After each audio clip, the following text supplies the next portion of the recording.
Chairman sir, आज सारा विश्व जलवायु परिवर्तन को लेकर बहुत गंभीर है और समय समय पर सारे विश्व के देश जलवायु परिवर्तन को लेकर कॉन्फ्रेंसिस भी करते रहते हैं। संयुक्त राष्ट्र संघ ने भी 1990 से इस प्रकार का एक अभियान चलाया जिसके अंतर्गत जो है गैसेस के एमिशंस को कम किया जाए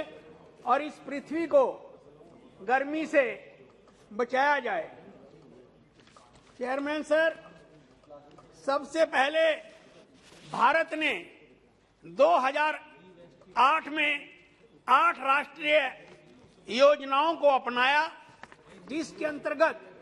वनों का दायरा बढ़ाना और अंतर्राष्ट्रीय सोलर अलायंस का गठन करना, सभी राज्यों को इस दिशा में काम करने के लिए कहना और उसके बाद जो 2015 में पेरिस सम्मेलन जलवायु परिवर्तन को लेकर हुआ, उसमें भारत का जो रोल रहा है सारे संसार के अंदर उसकी प्रशंसा की जा रही है। इस दुनिया का सबसे शक्तिशाली देश अमेरिका, वो भी पेरिस जलवायु समझौते से पीछे हट गया और डोनाल्ड ट्रंप ने जो अमेरिका की कमिटमेंट थी, जो वित्त पोषण करना था, सारे विकसित देशों ने मिलकर जो $100 बिलियन का जो वित्त पोषण करना था उसको भी पूरा नहीं किया। और ये जो पेरिस समझौता था ये इसी तरह से लटकता रहा, लेकिन भारत ने आगे बढ़कर इसके अंदर काम किया और इसके बाद जो अभी पिछले साल ही 31 अक्टूबर से 13 नवंबर 2021 तक जो ग्लासगो इंग्लैंड के अंदर जो COP2 की जो 26वीं कॉन्फ्रेंस हुई है, जिसमें हमारे आदरणीय प्रधानमंत्री जी ने और हमारे आदरणीय पर्यावरण मंत्री जी ने एक बेहतरीन रोल जो है वो भारत के लिए किया है। और भारत ने जो कमिटमेंट यहाँ इस ग्लासगो के सम्मेलन में जो की कि भारत 2030 तक अपनी गैर जीवाश्म आधारित ऊर्जा उत्पादन क्षमता को बढ़ाकर 500 गीगावाट करेगा। भारत 2030 तक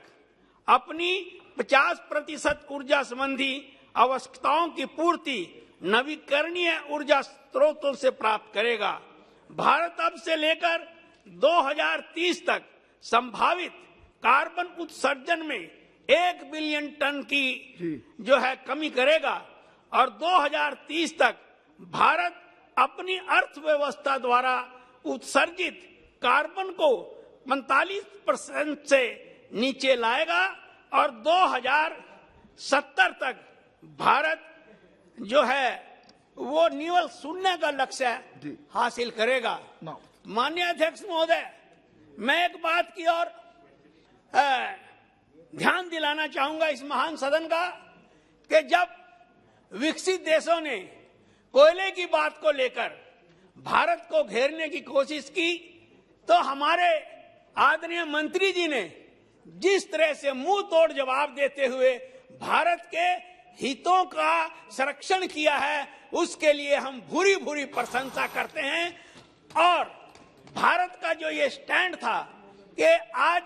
जो सारी दुनिया के अंदर गैसेस का उत्सर्जन हो रहा है ये विकसित देशों के कारण हो रहा है और भारत आज भी इस